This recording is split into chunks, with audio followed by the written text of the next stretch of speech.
Então, com a palavra, o professor César Aparecido Nunes. Falar de ética e educação para professores é um desafio grandioso. Primeiro porque a compreensão da ética e também a compreensão da educação, ela é historicamente definida. E nós temos uma visão de ética, pela tradição cultural que prevalece em nosso país, de uma forma de compreensão dos valores como se fossem universais.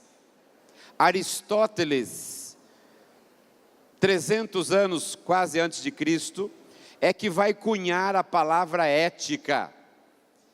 Aristóteles viveu em Atenas, mas morava em Estagira, que era uma cidade do norte da Grécia. Aristóteles dava aulas particulares para sobreviver, não era como Platão, homem da classe dominante da aristocracia. Aristóteles era filho de um médico, e tem um filho em Atenas, chamado Nicômaco, ao qual ele deu o nome do seu avô, e esse menino quer se ingressar nas forças militares atenienses, mas ele era macedônio, e o pai diz, não entra, o pai diz, não vai para a guerra, o pai diz, você não é ateniense, e o menino na idade de contestação, sem o pai saber, alista-se nas forças atenienses, e uma semana depois, o exército traz o filho morto para Aristóteles, e ele tem uma crise profunda e escreve um livro, Ética a Nicômacos, o que eu gostaria de ter ensinado a meu filho como valor da vida, para que ele não entregasse a sua vida de maneira tão banal como fez. Então a Ética a Nicômaco é um livro de Aristóteles pungente, que nasceu de uma perda de um filho, de um estrangeiro numa cidade, que não se sentia contemplado pela política. E a palavra ética vem do grego arcaico ethos, com o estendido, que era o esteio da casa grega, era o pau que segurava a cobertura da casa grega. Daí o primeiro sentido etimológico de ética, o fundamento da vida particular, o fundamento dos valores particulares. A ética, na visão grega, são os valores que regem a vida particular, familiar, de grupo. A política, de politeia, são os valores que regem a cidade. Para os gregos, na compreensão de mundo deles, essas coisas podiam estar separadas. Embora para Aristóteles, salvo engano, haja uma conexão profunda entre ética e política. Aristóteles define a ética como os valores da vida particular, o esteio da casa, e a política como os valores coletivos. E na classificação das ciências, que ele é o primeiro a fazer, ele diz que a ética e a política são ciências práticas para alcançar a eudaimonia, a felicidade, no campo particular e no campo coletivo. É também de Aristóteles a clássica definição, oi anthropos extinctos zoon politikon, o homem é essencialmente um animal político. É pela política que se define também os valores coletivos. O mundo grego, embora Aristóteles tivesse articulado conexões, costuma separar a ética da política. Depois de definir a ética e a política, os gregos definiram uma palavra chamada paideia. A paideia é a educação para a vida inteira. A paideia grega não se reduzia à educação escolar, era a educação da unidade parental básica, da família clânica grega, da escola e depois da vida pública. Então a paideia era a educação do nascimento até os 55 anos de idade, que era a expectativa de vida do homem grego. Eu acho que há muita diferença para transmitir e repassar a compreensão grega para o mundo moderno. Nós temos que ter cuidado para não cometer equívocos. Mas algumas coisas nós podemos buscar encontrar. Como compreender a ética, a política e a educação na sociedade brasileira hoje. E é esse o esforço que eu pretendi fazer, decifrando etimologicamente as palavras, mas não acreditando, como os gregos acreditavam, que ética, política e educação podem ser considerados de maneira separadas. É preciso que nós entendamos que a escola é definida e decifrada a partir da sociedade que a circunscreve. Ninguém vai entender a escola se não compreender a sociedade que a define como tal. Ninguém nunca decifrará a escola, a educação, se não compreender e decifrar a sociedade que a circunscreve.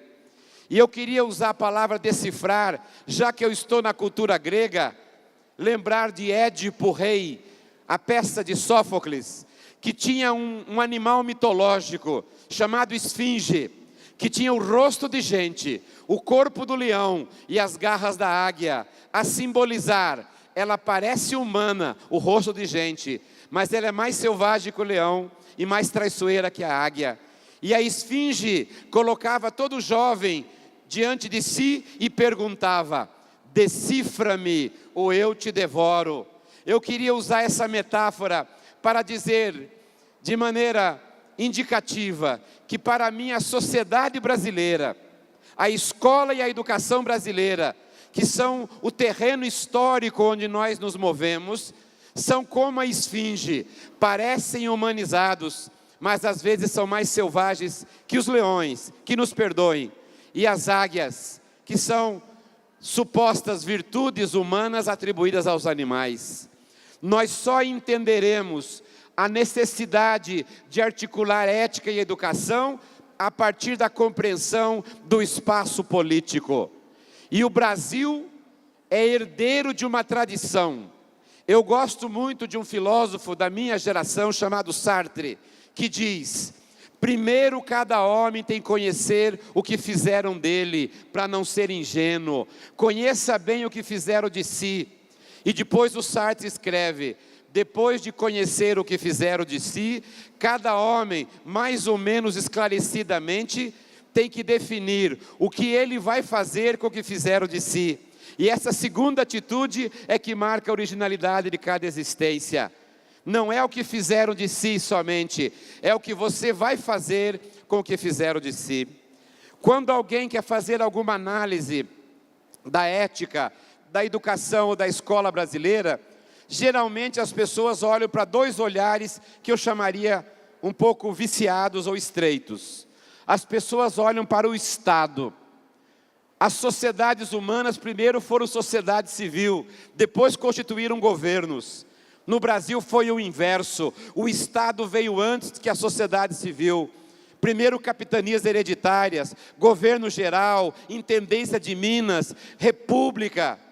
Antes que sociedade civil houvesse, o Estado é o grande demônio, organizador do caos na sociedade brasileira. E há pessoas ainda de esquerda que confundem estatismo com socialismo.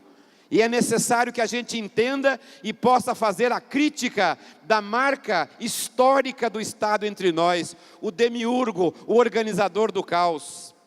Há pessoas que olham para a economia e se sentem contemplados na economia, está tudo bem. Se não se sente, diz que está tudo errado. Eu acho que a economia e a política são elementos fundamentais para analisar a sociedade, mas não reduzi-la ao mercado e ao Estado. O Estado tem uma identidade histórica e uma composição de classe. E a economia é pantagruélica, ela produz filhos de manhã para comê-los à tarde. Para entender a educação e a escola brasileira, nós temos que olhar, como dizia Oduvaldo Viana Filho, para os olhos da tragédia, para começar a a dominá-la. Se alguém já leu O Alto da Barca do Inferno, de Gil Vicente, que fala de Portugal, que mal é esse que nos vem de Goa, que em nome da riqueza o reino nos despovoa. Cá não houvesse alguns flamengos, nem sapatos haveria, nessa hermosa estrebaria. E até a mula do almocreve está nos livros das tensas do rei, o mensalinho da realeza, do absolutismo. Há pessoas que não têm condições hoje de tapar um buraco diante da sua garagem, precisa que a prefeitura faça, porque tudo é o Estado, é a onipotência absolutista do Estado. Ou, quase sempre, há o absolutismo da economia. Para entender ética é preciso materializá-la na experiência histórica. Não existe ética no ar, a não ser na visão metafísica e abstrata. A ética que prevalece no Brasil é decorrente da expressão política do país. É a ética do senhor, é a ética do patriarcalismo, do racismo, do machismo, do monopólio religioso, da visão autoritária, da visão adultocêntrica, do modelo de economia plantation. E essa ética, pendurada numa política, só poderá ser suspensa ou superada por um processo histórico, político, de emancipação, de igualdade e de construção de novos valores para constituir, tanto na vida privada quanto na vida pública. Nesse sentido, é preciso que a gente compreenda que não se faz um discurso sobre ética no vazio, como se houvesse uma linha imaginária, vai pendurando o discurso de filósofos sobre a questão do dever ser da vida. Eu há alguns anos passei uma situação que eu não desejo a ninguém. Eu sofri um infarto, tenho 2 stents nas artérias, tenho medo de morrer que me pelo. Comecei a andar regularmente na Unicamp e acabei quase que obrigando os alunos orientandos a andar comigo. Eu criei um grupo, seja amigo das suas pernas, ande com elas, né? E eu me lembro que eu era o leito 4 da UTI da Unicamp. Na primeira noite morreu o cidadão do leito 1. Na segunda noite morreu o cidadão do leito 2.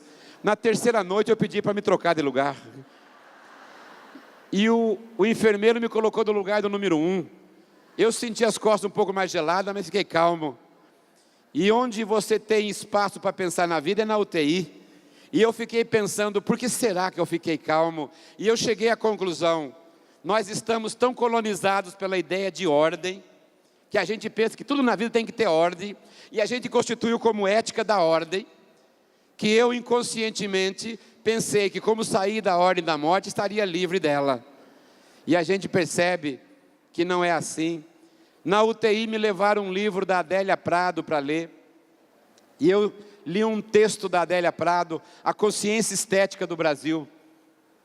Quando eu achei que tinha encontrado todas as respostas da vida, veio a vida, ela mesma, e mudou todas as perguntas, e eu fiquei outra vez sem chão, ai de buscar chão para andar.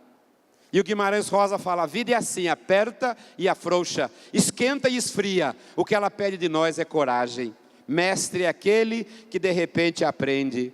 Nós somos professores, a maioria de nós, porque a vida nos escolheu. Não estava na lista das profissões melhor remuneradas quando a gente começou a pensar na vida. Foi a vida que nos escolheu, porque a vida é desordeira, a vida é provocante, a vida é arbitrária, a vida é extravagante, a vida é extraordinária. E o esforço de enquadrá-la é um esforço político, às vezes ético e às vezes estético. Agora, eu tive que acolher um pedido de um amigo meu que virou secretário municipal em Nilópolis para falar sobre educação.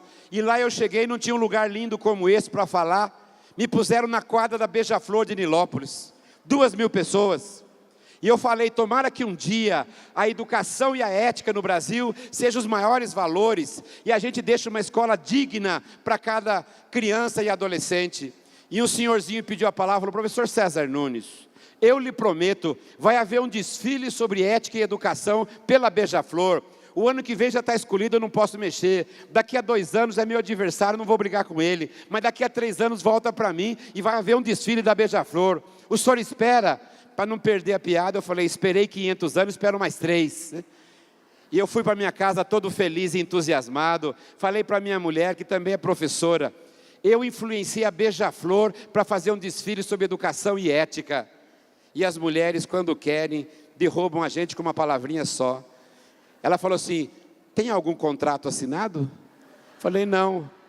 Então baixa a sua bolinha, porque seu balãozinho sobe fácil. E aí você não dá certo, você tem infarto e sobra para eu cuidar. Aí já me arrasou, né? Eu sentei para acusar a pancada. Aí ela foi condescendente. Ela falou assim: também não precisa ficar assim. Vai que dá certo. E me deu um caderno para eu escrever.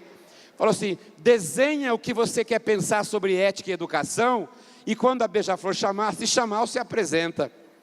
E eu peguei um caderno e desenhei 300 pessoas de batina preta. Ela veio me trazer um café e falou: por quê? Eu falei: porque o primeiro modelo ético, modelo político e educacional do Brasil é a Companhia de Jesus. São Paulo nasceu à beira de um colégio jesuíta.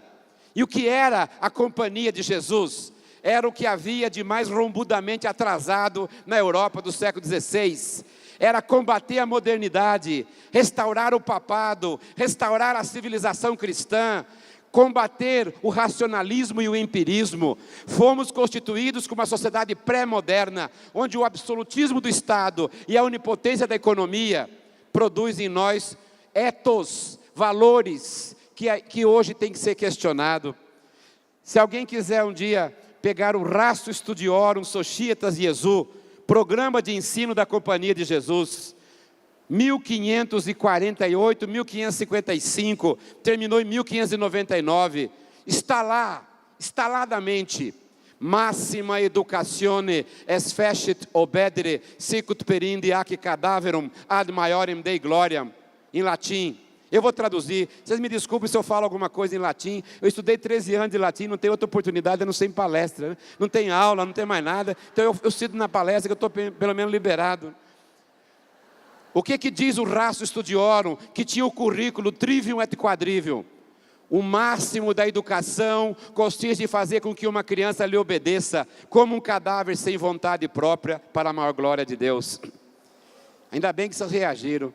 Pouquinho mais reagiram. Eu fui num estado bem conservador, que quando eu falei isso, fizeram assim com a cabeça. Eu quase caí. Tem gente que quer voltar à pedagogia jesuíta no ano de 2017. O segundo princípio jesuíta, ético, estético e pedagógico: perfecta emulatione, inter pares correctio fraterne, paulatine fortui diligenter. Traduzindo: se você quiser que as crianças cresçam, coloque entre elas uma santa competição, pela nota e pelo comportamento, de modo que nunca fique feliz com o estágio que acabaram de atingir. João Navarro comenta: no dia da prova, tire as crianças do lugar, para que ela não tenha a seu favor nem a familiaridade do espaço.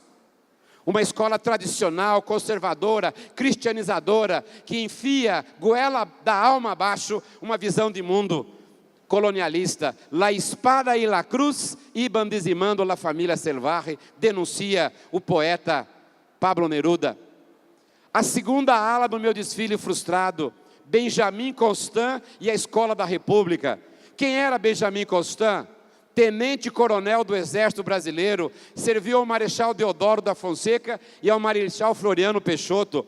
No meu doutorado eu peguei uma pérola dele. Ele diz assim: separamos a igreja do Estado, o imperador foi embora, a escola não será mais um quartel, a escola não será mais um convento, me desculpe, será o quartel da cidadania. E a escola brasileira substitui a obediência, a vigilância e a punição como valores culturais pela ordem e progresso, que ele tira de uma oração do Auguste Comte: o amor como princípio, a ordem como meio, o progresso como fim. Ele tirou o amor, que é de sua menos importância, e deixou ordem e progresso, com todo o respeito que eu tenho aos símbolos nacionais, mas palavras inspiradoras para diversidade e igualdade seria fraternidade, igualdade, justiça, paz. Ordem e progresso é um valor muito pobre. É mais um ordenamento processual de enquadramento do Estado. E ele está presente na alma da sociedade brasileira. Fazer crescer o bolo para depois distribuir, superávit primário, espetáculo do crescimento. É sempre ordem e progresso. E a gente acha que tem que ser ordem e progresso. A minha esposa é diretora da escola municipal. Um dia ela me ligou: César, é festa junina na escola. Você o funcionário que ia me ajudar para pregar as bandeirinhas não veio. Você pega a sua caixa de ferramenta, pega o carro e a escada e vem já para cá. Como eu sou bem mandado, sai correndo para ajudar a escola. Cheguei lá, a primeira coisa que ela quis fazer foi me dar comida, porque há um resquício antropológico de querer alimentar o clã. Ela falou, vai comer alguma coisinha. Falei, mas você falou que não pode comer na escola. Ela falou assim, mas sempre tem um bolinho escondido, a escola sempre tem um tráfico nutricional guardado, né? E aí todo mundo come um pedacinho. Aí ela falou assim, agora você tem que ver a escola, porque a escola é a extensão do corpo da diretora. Você tem que olhar e tem que elogiar. E depois ela assumiu o capitão. Ela falou assim, agora você sobe e prega a bandeirinha rapidinho. Porque daí tem a visão do Benjamin Constant que diz, se eu pudesse, sugeriria aos professores que usassem um jaleco verde-oliva, porque assim como o exército cuida do corpo, e o professor é o soldado da alma. E aí nós, professores, acabamos vestindo de batina preta, tridentina e jesuíta, e o jaleco verde-oliva de ordem e progresso. Professor não é sacerdote, professor não é soldado, professor é agente da cultura, da cidadania, da liberdade, da ciência. E ele tem que tirar as roupas do passado para construir uma outra vestimenta. A terceira escola brasileira começou em 1930, com Getúlio Vargas. Getúlio é o nosso Napoleão Bonaparte, construiu o capitalismo no Brasil. As relações entre Getúlio são pré-capitalistas. Mas se Getúlio tivesse inspirado na França moderna, ele teria uma escola leiga, gratuita, universal, estatal, obrigatória e pública, que são valores da escola liberal, não são valores socialistas. Mas Getúlio não era democrata francês. Se Getúlio tivesse inspirado na Inglaterra, teria feito como a Rainha Vitória, uma escola de 7 horas e 8 horas, porque a escola de tempo integral é a originalidade da escola moderna. A escola de tempo parcial é um defeito. E Getúlio seguiu 2 países que ele admirava, Adolfo Hitler e Benito Mussolini. Getúlio era fascista, nacional populista, e fez o capitalismo no Brasil a partir da união entre um conúbio entre a empresa, o latifúndio e o capital industrial. E Getúlio fez uma escola. Francisco Campos é seu ministro, tem um discurso cadavérico que diz assim, a escola brasileira é irmã siamesa da fábrica, será como uma pirâmide, terá uma base no chão para que todos entrem, mas seja tão rígida e competente que só os mais aptos cheguem ao topo. Getúlio entregou subservientemente o sistema público de educação para produzir mão de obra para o sistema. A escola moderna é liberal, é herança, não é cobrança. E nós temos uma escola cristianizadora, colonial, positivista, enquadradora e depois seletiva e darwinista social, como ela é, que não vê a essência sociológica das pessoas e que produz quase sempre as coisas que a sociedade determina. Essa escola que tem essa matriz está dentro de nós. A 5692 de Jarbas Passarinho mudou completamente. Se alguém já leu a 5692, na justificativa está escrito assim, um novo sujeito bate na porta da escola, a criança pobre. Não continuaremos com a escola europeia, com a escola que ensina o francês, agora é preciso uma escola diferenciada. E ele assina os acordos MEC e USAID, uma escola para os pobres. Tira latim, tira francês, tira sociologia, tira psicologia, mexe com o currículo e deixa o quê? Estudo dirigido de português, núcleo comum, matemática mínima, ciências sociais para os pobres. E a classe média sai para a janela e vai para disputar as vagas poucas da universidade pública. Uma escola dualista e assistencialista compensatória. E já na LDB nós tivemos a 5ª escola, a escola de competências e habilidades, que é a escola da reforma liberal, neoliberal espanhola. Competências e habilidades extraídas de maneira artificial de um discurso de Perrenu e de uma obra, são valores da nova organização do capitalismo hoje. Mas as 5 escolas dominantes também produziram recentemente um outro movimento político que abriu espaço para uma outra ética. Num país que nunca respeitou a criança foi meninos de engenho, Capitães de Areia, Dadinhos e Zés Pequenos, Pichotes, Pivetes, o guri do Chico Buarque.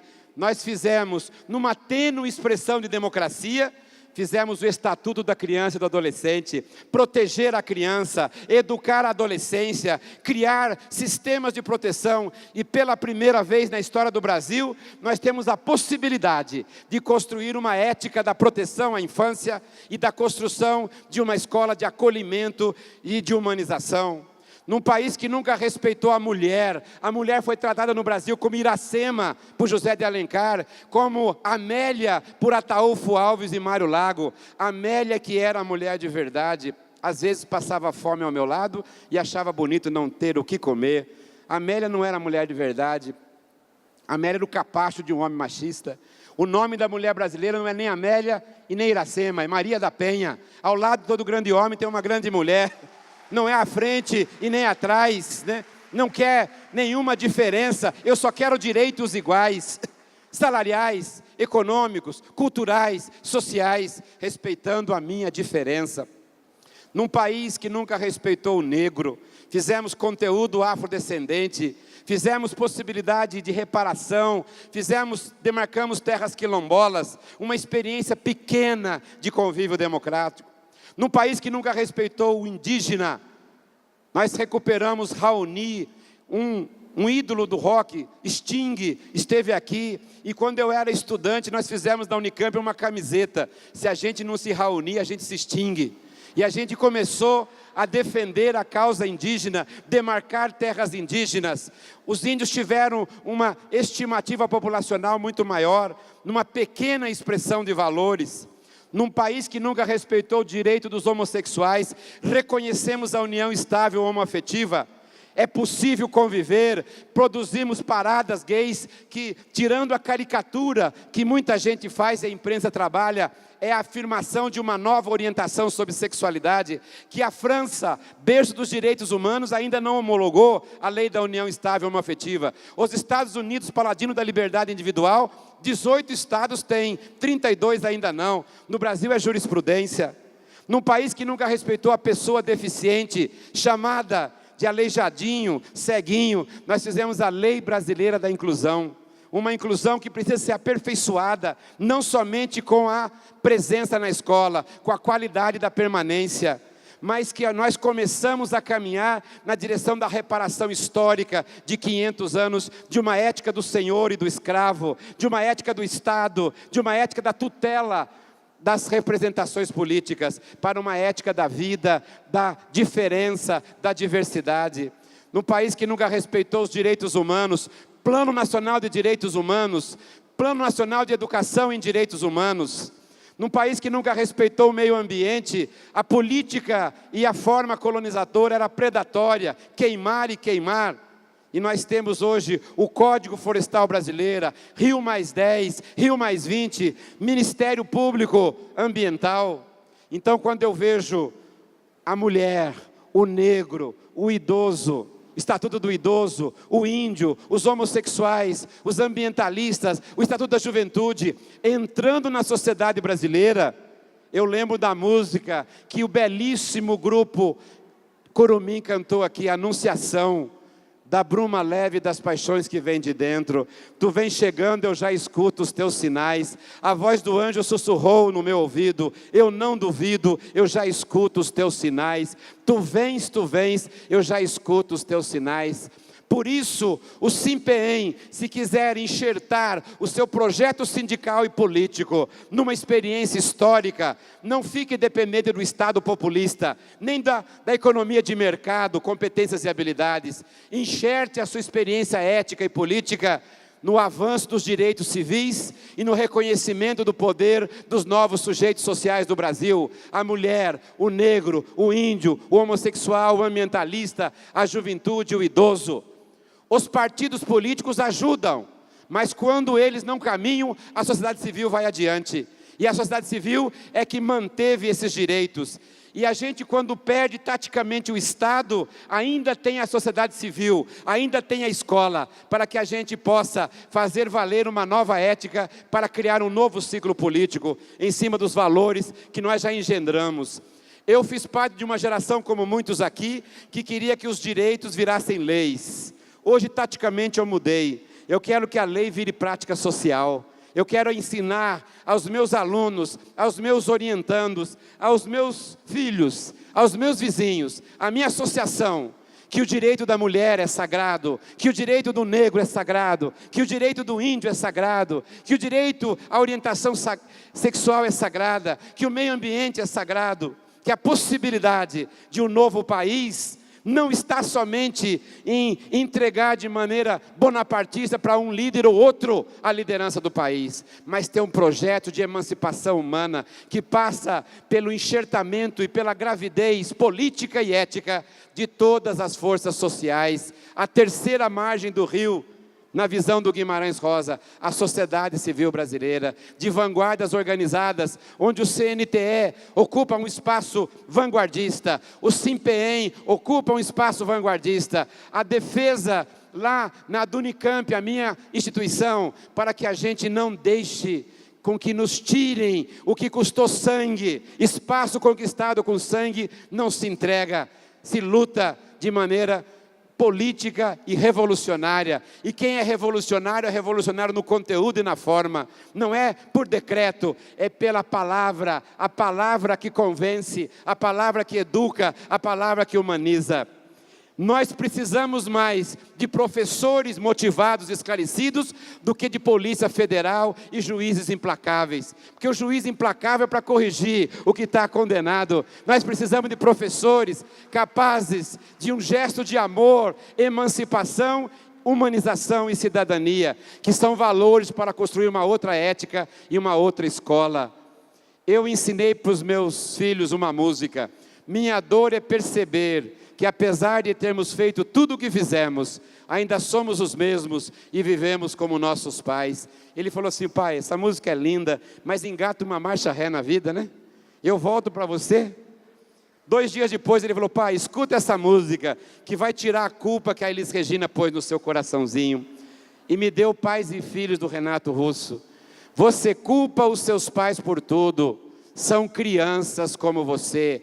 O que você vai ser quando você crescer? Porque para fazer uma ética e uma escola do passado, vem a segunda-feira de batina preta para a escola, vigiar e punir. Vem a terça-feira de jaleco positivista verde-oliva, disciplina, punição, inspetor de aluno, grade curricular, estratégia de ensino. Estratégia de ensino é coisa de guerra, é de matar os outros na guerra.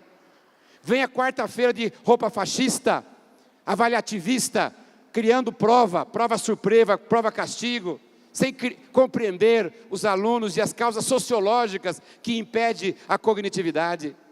Vem a quarta-feira, quinta-feira, vem a de professor assistencialista social, enchendo a escola de políticas compensatórias. E vem a sexta-feira anunciando a salvação tecnológica. Tecnologia sem direitos, sem ética, é barbárie tecnológica. É ventriloquismo da americanização que nós estamos vivendo até nos crimes que estão vivendo. Agora, se você quiser ser um professor e um sindicalista diferenciado, faça roupa pedagógica diferente para uma outra ética. A Lei Maria da Penha é pano bom para fazer roupa pedagógica. O Código Florestal Brasileiro é pano bom. O Plano Nacional de Direitos Humanos é pano bom. A União Estável Homoafetiva é pano bom. O respeito à dignidade da inclusão da pessoa com deficiência é pano bom. E faça primeiro roupa em você e vista nos seus alunos, né? Não entre na escola e faça o discurso comum. Eles não querem nada, ninguém acredita em nada, porque se você não decifrar a esfinge, ela te devora no primeiro dia de aula. E você continua fazendo o ramerrão de sempre. É preciso que a teoria questione a prática e quebre a prática. E a boa prática é aquela que quebra a teoria, não é para justapor. Agora, se alguém quiser começar por uma pauta política, uma nova ética, uma nova forma de compreender o mundo, uma nova educação, tem que lutar politicamente na sociedade. É a política que conduz à produção de novos valores, né? A ética não é por si só. Eu lembro de um homem absolutamente incontestável no meu discurso, John Kenneth Galbraith. Perguntaram para ele, quando o socialismo avançava: você não tem medo de que a porta do socialismo não se abra mais para o capital? Ele falou assim: não, Eu espero que a chuva vá na porta, e depois vem o sol, e depois quando a porta estiver bem já desgastada, eu solto uns cupins embaixo, e os cupins comerão a porta. Se não eu, os meus filhos empurrarão a porta, e nós continuaremos. Eu queria que a gente usasse a mesma trágica metáfora. O nosso papel é produzir cupinzeiros e cupins, para compreender as portas fechadas, e colocar sol e chuva, e soltar cupins, para que eles possam brotar. Um grupo de escravos do Ceará, juntava dinheiro e alforriava nos estados que não tinham ainda a libertação dos escravos. Chamava o cupinzeiro, porque o papel da educação política é criar nas pessoas a apropriação política da sociedade. Evidentemente que quiseram nos reduzir a nada, quiseram mentir ao criar um mastodonte chamado escola sem partido. Escola sem partido também sou a favor, sem política partidária, mas escola sem política é o que eles querem atingir com essa expressão. E não há possibilidade de escola sem política. O Bertolt Brecht dizia: eu sustento que a única finalidade da ciência consiste em buscar aliviar a miséria da existência humana, material e simbólica. E nesse sentido, eu acredito que a possibilidade de fazer uma outra ética será no terreno político, a partir de professores esclarecidos, de sindicatos lúcidos e de luta histórica e tempo histórico. Não digam que a vitória está perdida, pois é de batalhas que se vive a vida, lembrava o Raul. E para terminar, eu queria deixar a pauta política e ética que o Renato Russo deixou para nós. É preciso amar as pessoas como se não houvesse amanhã, porque se você parar para pensar, na verdade não há. Quem se dedica à educação e quem reconhece os novos sujeitos, quem amplia os novos direitos civis, está na luta política para engendrar valores que produzirão uma nova ética e uma nova escola. Muito obrigado.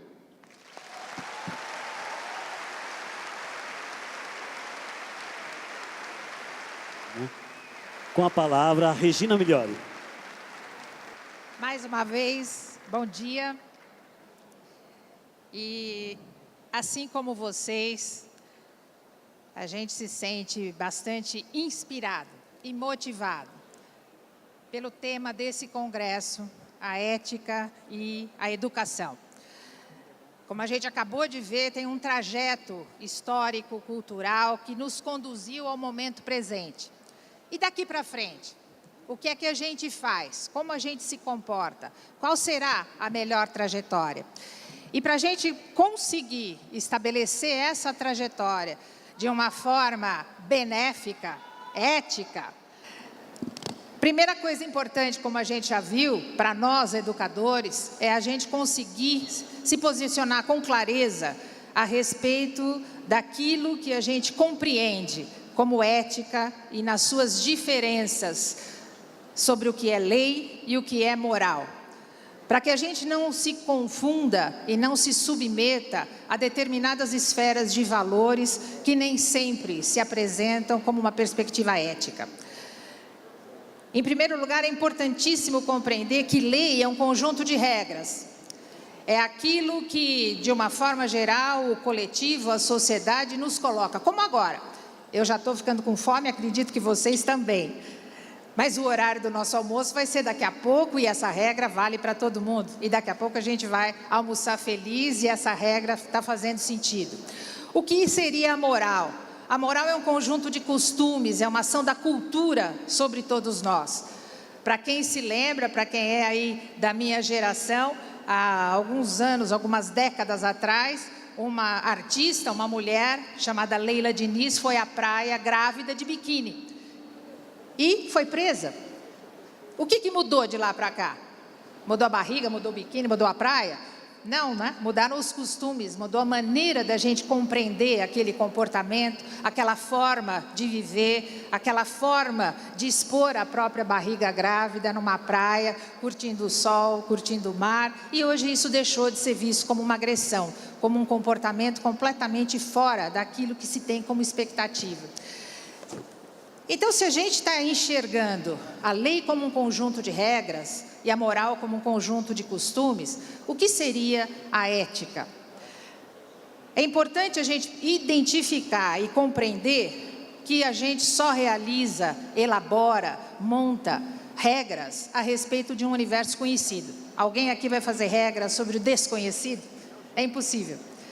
Então não esperemos que inúmeras transformações ocorram exclusivamente sob o ponto de vista da lei, da regra. A gente não pode ficar esperando que a lei se transforme, ou que os hábitos, os costumes, a cultura se transforma, porque a mola propulsora que promove essa transformação é a ética. A ética compreendida como uma esfera de responsabilidade pessoal. A ética compreendida como o diálogo de um ser humano com a sua consciência, de onde ele retira a sua contribuição para o bem comum. E essa diferença para nós educadores é fundamental. A gente ter bastante clareza desses três instrumentos, a ética, a lei e a moral, como esferas de expressão de valores, para poder utilizá-los da melhor forma e principalmente introduzir no âmbito da educação, numa perspectiva de desenvolvimento humano. Até muito pouco tempo atrás, a esfera ética era uma pauta exclusivamente filosófica, política, mas hoje ela se inclui num eixo de desenvolvimento humano. A partir de uma série de pesquisas das neurociências, da neuropsicologia, das metodologias de educação, da psicopedagogia, nós estamos identificando em nós, seres humanos, algo extremamente importante. O que nos diferencia das demais formas de vida, na evolução da vida nesse planeta, é a nossa capacidade de fazer escolhas.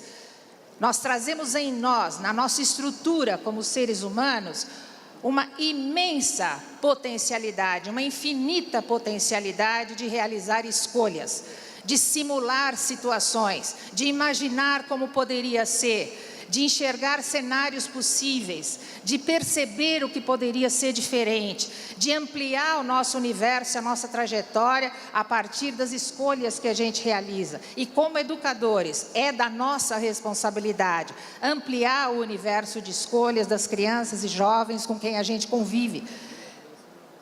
Que potencial de escolha nós estamos, de fato, introduzindo no ambiente escolar?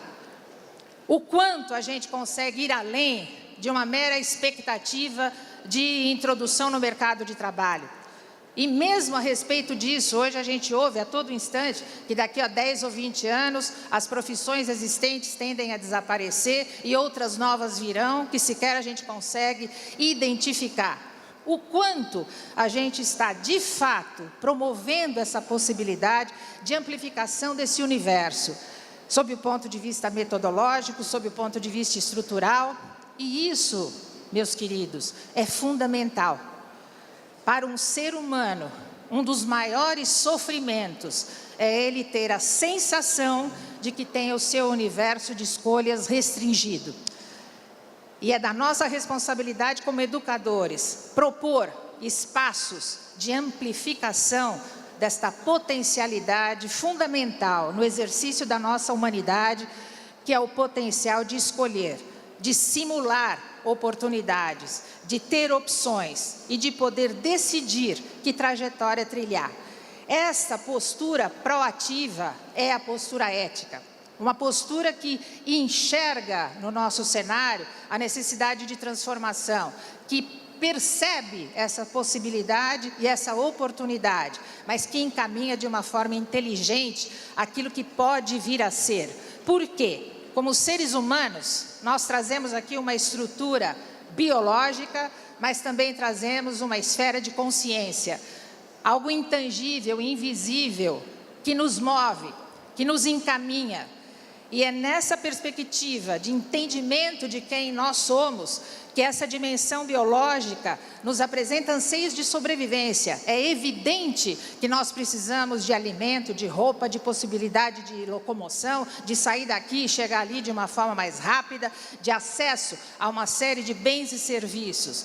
Mas sem sombra de dúvida, o processo de desenvolvimento humano e aquilo que nos caracteriza fortemente como seres humanos, não são exclusivamente os anseios de sobrevivência. Isso a gente compartilha com todas as demais formas de vida no planeta. O que caracteriza um ser humano são os anseios de transcendência. Trans significa ir além do lugar onde eu estou, ir além daquilo que eu sou, ir além de mim, penetrar no outro, compreender outras formas de vida, ir além. Ir além significa ter um propósito. A perspectiva ética alinhada a essa leitura e essa compreensão de quem nós somos, precisa oferecer a nós mesmos, educadores, e às crianças e jovens, essa possibilidade de ir além, enxergar outras possibilidades e exercitar este potencial ético, benéfico, de uma forma inteligente. Hoje, nós podemos falar de um cérebro ético. A questão de um século atrás, a partir do acidente que ocorreu com um jovem nos Estados Unidos, cujo cérebro hoje está no museu da Universidade de Harvard. Esse rapaz sofreu um acidente de trabalho, teve uma barra de ferro que lhe atravessou a cabeça.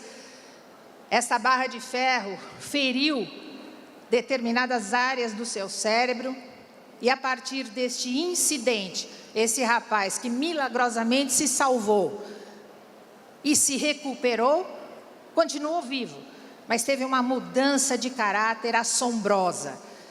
Há 100 anos atrás, isso intrigou os médicos e a família, os companheiros deste rapaz que se chamava Phineas Cage.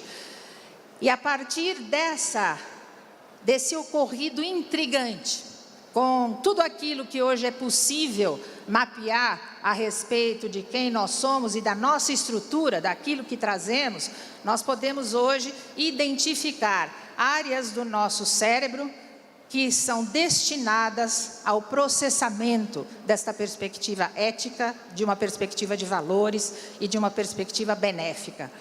E a partir dessa identificação, isso para nós é muito importante, para nós educadores. Nós não estamos falando de ética exclusivamente sob o ponto de vista filosófico, sob o ponto de vista histórico.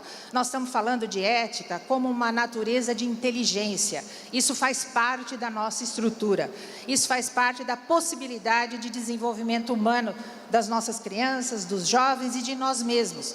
O exercício dessa natureza de inteligência que nos permite pensar de uma forma sistêmica, sair de si mesmo e praticar a empatia, mergulhar no outro e verificar o que é melhor para o outro, o altruísmo. Uma perspectiva que nos permite hoje, com muita segurança, sob o ponto de vista da educação, falar de uma inteligência ética. Nós estamos falando de um potencial humano que precisa ser desenvolvido e que precisa de espaço para que esse desenvolvimento seja promovido. Que a gente possa criar no âmbito escolar, no âmbito das nossas aulas como educadores, esta oportunidade de desenvolvimento, essa perspectiva metodológica de abrir oportunidades para que essa inteligência, da mesma forma como tantas outras das nossas múltiplas inteligências, precisam de espaço e de oportunidade de desenvolvimento. O transcorrer deste desenvolvimento requer oportunidades específicas. Isso não é um faz de conta, essa é uma necessidade humana, a necessidade de se posicionar a respeito das suas próprias escolhas, a respeito da responsabilidade pelo impacto das suas ações e a leitura dos impactos que o mundo faz sobre nós. O desenvolvimento dessa inteligência requer estratégias de desenvolvimento humano, habilidade de foco, equilíbrio subjetivo, capacidade de se autorregular na própria conduta, naquilo que pensa, naquilo que faz. Nós estamos falando, gente, de promover no processo educativo o desenvolvimento de um eixo de coerência entre o que a cabeça pensa, o que o coração sente e o que as mãos realizam. O que muitas vezes a gente vê entre nós, educadores, e entre os jovens, é um desalinhamento permanente entre o que se pensa, o que se sente e o que se faz. Inúmeras vezes, viajando aí pelo Brasil afora, ouvindo os educadores, ouvindo as famílias, ouvindo os estudantes, o que a gente mais escuta são as pessoas dizendo assim: caramba, eu gostaria de fazer as coisas de uma outra maneira. Ou muitas vezes uma crise pessoal. Eu não estou fazendo aquilo que eu acredito. Ou eu não consigo fazer tudo aquilo que eu sei. Ou eu percebo que aquilo que eu sei não é suficiente para aquilo que eu faço. Esse desalinhamento interno. E nós, como educadores, precisamos promover isso, o fortalecimento desse eixo entre aquilo que a gente sabe, aquilo que a gente acredita e aquilo que a gente faz. Eu costumo dizer que aquilo que está na cabeça, para chegar nas mãos, a natureza está nos mostrando por onde passa. Passa por aqui, não é verdade? Alguma coisa que a gente realmente faça com propósito, precisa passar pela esfera do coração. Para que essa ação saia de verdade, como uma ação transformadora, benéfica, competente, consciente, ela precisa desse ingrediente. Esse ingrediente que não traz somente conhecimento, mas que traz também acreditar, traz propósito. Se bastasse saber para fazer, braço saía da orelha, gente. Ouviu, entendeu, fez. E a gente sabe que não é assim que acontece.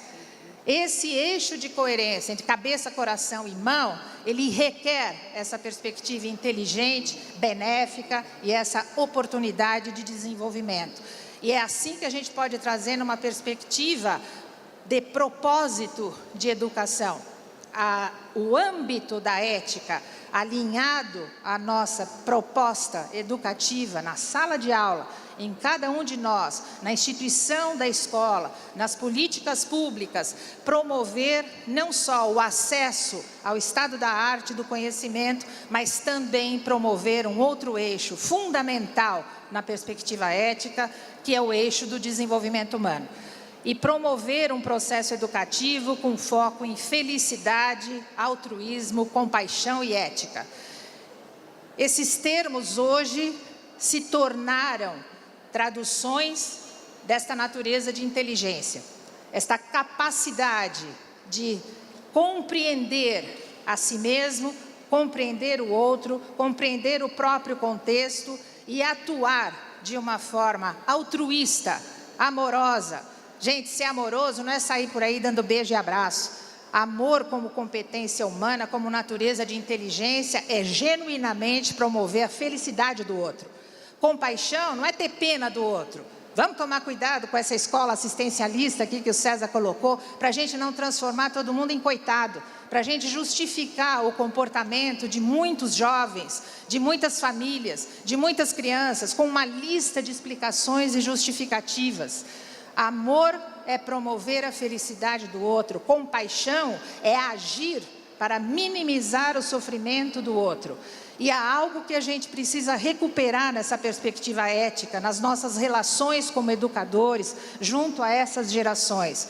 A noção do precioso nascimento humano, a oportunidade que a vida humana nos traz.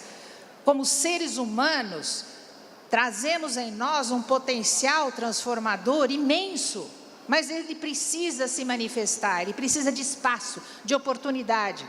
Inúmeras vezes, trabalhando, conversando, convivendo com jovens em situações muito difíceis, em situações extremamente adversas, ou muitas vezes já envolvidos em medidas socioeducativas, já envolvidos com uma série de coisas que a gente acredita que nenhum ser humano deveria fazer, a gente percebe como é precioso recuperar nesses jovens essa noção do precioso nascimento humano, essa perspectiva de que ele pode agradecer a quem lhe deu a oportunidade de estar vivo. Um dos maiores problemas hoje dessa juventude é ser criado pelas avós. Está distante muitas vezes de um pai que ele nem sabe quem é e de uma mãe que por uma série de circunstâncias econômicas, sociais, se ausenta para poder garantir o sustento daquela família. Todos nós convivemos com isso no âmbito da educação. Recuperar nesse jovem essa noção, esse propósito da vida humana. O precioso nascimento humano é a gente ter a clareza de que eu agradeço a quem me deu a oportunidade de estar vivo. Independente desse pai ter me abandonado, dessa mãe não poder me dar muita atenção, eu estou vivo. A vida é minha. e é comigo. Recuperar isso na nossa juventude, hoje, é regime de urgência. Essa desesperança instalada, essa sensação que do jeito que está não dá, mas que também não tem nada pela frente, a gente não pode permitir que isso se instale e que isso tenha continuidade. Esse é um compromisso que a gente tem e eu sei que todos têm como educadores. E como é que a gente consegue avançar através dessas experiências, utilizando todas as estratégias que a gente pode dispor como educadores? A gente sabe que grande parte da educação se dá pela repetição de uma série de atitudes, de uma série de rotinas, é o que a gente chama do fenômeno da habituação. As crianças, jovens e nós mesmos, a gente se habitua com aquilo tudo. E de repente a gente segue fazendo sem ter muita consciência do que está fazendo, simplesmente porque é assim. A gente também aprende num processo de condicionamento. E nós, educadores, temos que estar muito atentos a que estamos condicionando a nós mesmos e a essa juventude, a essa comunidade escolar com quem a gente convive. Que tipo de condicionamento a gente está permitindo que se instale nessa comunidade? Porque é também uma estratégia de aprendizagem. E além disso, investir num processo de aprendizagem que esteja de fato enraizado numa motivação consciente.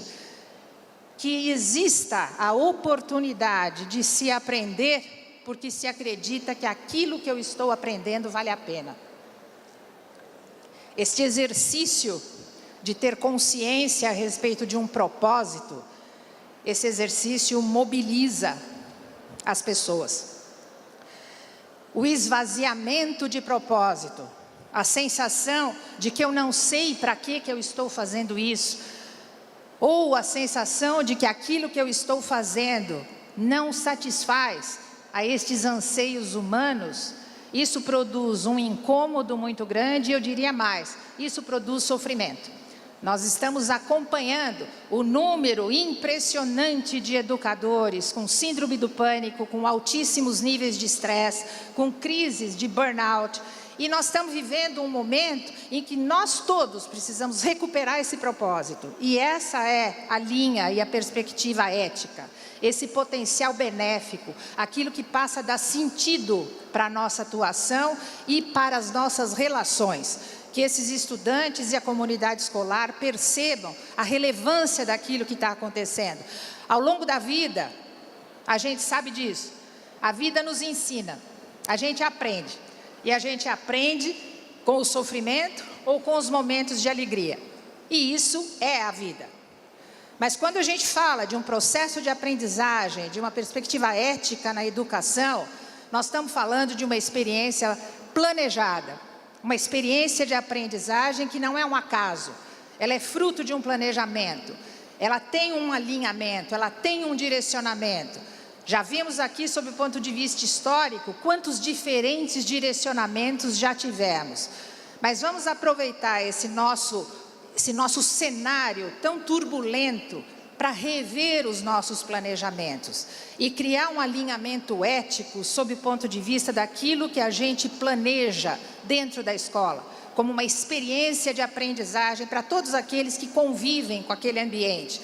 E não é possível que, se na vida a gente aprende com o sofrimento ou com os momentos agradáveis, quando a gente planeja uma experiência de aprendizagem, ela não pode ser uma experiência de sofrimento, porque é uma experiência intencional de aprendizagem, ela é fruto de um planejamento. E a gente precisa refletir bastante sobre isso, numa perspectiva ética, alinhada à educação, e compreendendo ética como esse potencial benéfico, essa capacidade humana de mergulhar dentro da própria consciência e de retirar daí a sua melhor contribuição no momento presente, ou seja, agora. Como a gente poderia rever o nosso planejamento? Como a gente pode rever a nossa instituição escolar, como a gente pode rever as relações que a gente estabelece com a comunidade escolar e, principalmente, como a gente pode rever as experiências de aprendizagem que a gente planeja. E aqui, gente, tem uma coisa muito importante. Não vamos confundir esforço com sofrimento. Se a gente olhar, por exemplo, para o treinamento de um atleta, ele está lá morto de dor, esgotado, cansado, quase não aguenta mais, bota lá o seu último quinhão de força, mas está muito feliz. Feliz com o esforço que está fazendo, feliz com aquilo que está conquistando. E essa é a diferença. A escola precisa de esforço, a aprendizagem requer esforço, mas esse esforço não pode se transformar em sofrimento. E esse esforço se transforma em sofrimento para todos, quando ele vem desprovido de um propósito. É sofrimento para o educador quando não vê no propósito naquilo que está fazendo. É sofrimento para o estudante quando não vê propósito naquilo que está sendo submetido como experiência de aprendizagem. Recuperar esse eixo de escolhas conscientes, de propósito, de desenvolvimento humano na perspectiva da educação, é isso que significa no século XXI trazer a ética para o contexto da educação. Incluir um contexto de desenvolvimento humano. E nessa perspectiva ética, aqui, vocês todos, o SIMPEM, toda essa iniciativa permanente de vocês que a gente acompanha e admira, que traga uma perspectiva propositiva de inclusão deste eixo de desenvolvimento humano no contexto da educação. Os indicadores da educação no Brasil, eles são exclusivamente indicadores voltados para a retenção de conteúdo, com as provas todas que a gente conhece, o Enem, o IDEB, os índices que a gente tem, e indicadores de frequência. Nós precisamos urgentemente incluir indicadores de desenvolvimento humano, indicadores de melhoria dos níveis de atenção, de melhoria dos níveis de aprendizagem, de capacidade de relacionamento, de estabelecimento de vínculos. Isso tudo faz parte de um processo educativo ético, benéfico. E é isso que prepara esta moçada e que nos faz ter clareza do nosso propósito sob o ponto de vista desse alargamento do nosso universo de escolhas. Como conseguir enxergar um propósito? Como perceber o melhor de mim agora? Não é daqui a 10 anos quando eu me formar, não é no fim do ano quando tiver cumprido o programa. A ética, ela se consolida no momento presente, é aí que acontece a ação ética. É quando diante desse cenário e olhando para dentro de mim, com esse diálogo com a minha consciência, eu vou lá buscar o melhor de mim no mundo agora, e não é daqui a pouco. E essa moçada está esperando essa oportunidade, o momento do agora, agora. Isso é relevante para todos nós, para retirar da gente uma sensação de incômodo, de que do jeito que está, ninguém se sente feliz, ninguém se sente atendido. Esse melhor de mim agora, ele é o fundamento desse eixo ético e benéfico que pode ser desenvolvido como uma inteligência e que precisa estar dentro da escola nessa perspectiva de desenvolvimento humano. E para a gente poder trazer isso para o âmbito da educação, a gente pode trabalhar com 4 vetores da educação. A gente não precisa abrir mão de nada e nem criar mais um monte de coisas que a gente vai fazer na escola. É só a gente conseguir estabelecer um trânsito, um circuito enriquecido de olhares diferenciados que se complementam. Em primeiro lugar, a gente conseguir ter a leitura na escola daquilo que todo mundo traz de fábrica, não é? O caráter congênito, o conjunto das nossas inteligências, esta perspectiva de desenvolvimento humano. E a partir dela, trabalhar 3 vetores que acabam compondo a nossa vida contemporânea no século XXI. Existe um eixo que diz respeito àquilo que nós podemos chamar de uma educação material. A garantia das infraestruturas, a necessidade de sobrevivência, e nós estamos falando de quê? De conforto e bem-estar material, de instalações, de tecnologia, de tudo aquilo que traz no seu bojo essa ideia de progresso, mas que não pode ser a única e que não pode ser o único direcionador do processo educativo.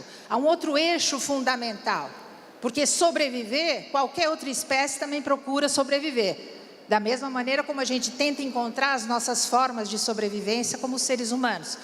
Além desse eixo, tem uma outra diretriz, o desenvolvimento, que significa realizar aquilo que só seres humanos sabem fazer. Ciência, cultura, superestruturas, o bem-estar social, a perspectiva coletiva, a perspectiva democrática.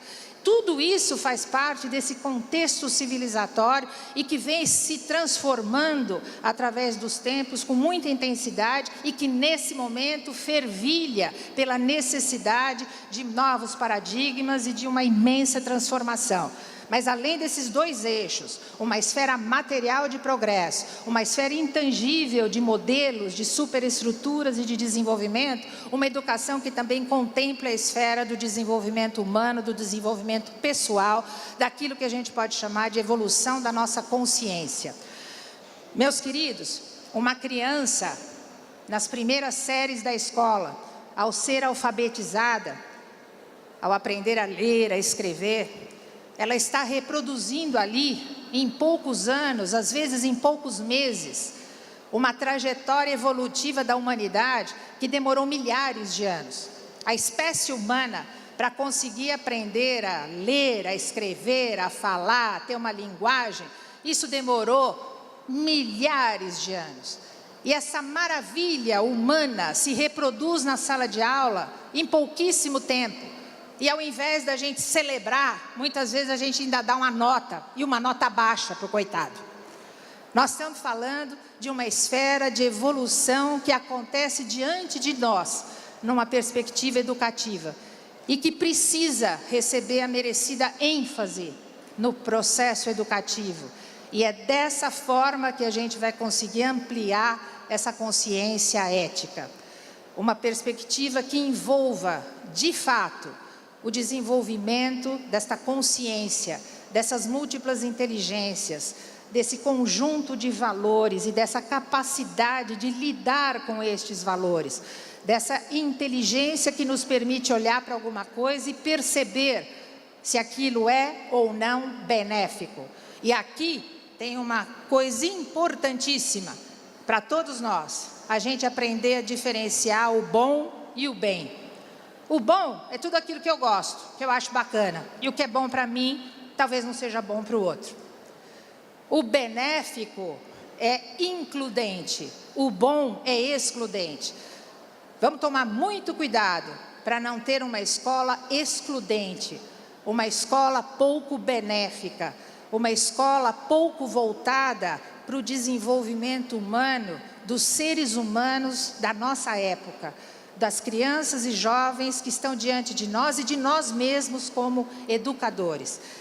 Se a gente quer trazer a ética para perto da educação, a gente precisa rever determinadas maneiras como a gente vem conduzindo a possibilidade do desenvolvimento humano, da ampliação desse universo de escolhas e da capacidade de mergulhar dentro de si mesmo e oferecer o melhor de si mesmo agora, no momento presente.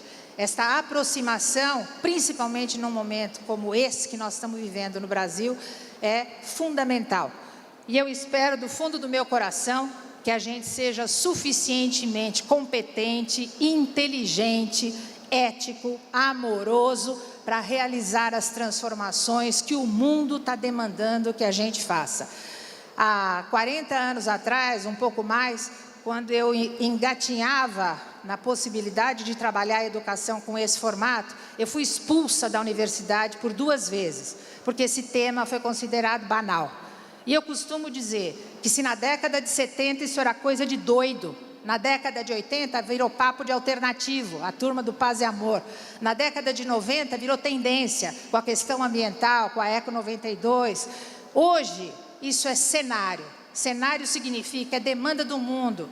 O mundo, as pessoas estão demandando essa transformação. E acho que numa vida só, a gente sair de uma posição de que isso é coisa de doido para virar a demanda do mundo, isso mudou, gente, e mudou numa velocidade significativa. E vamos embora aproveitar esse embalo.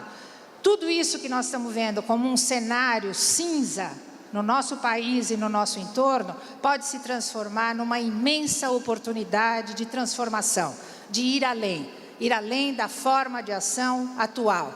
E que esse seja a nossa mola propulsora, uma perspectiva transformadora, ética, benéfica e ampliada no âmbito da educação.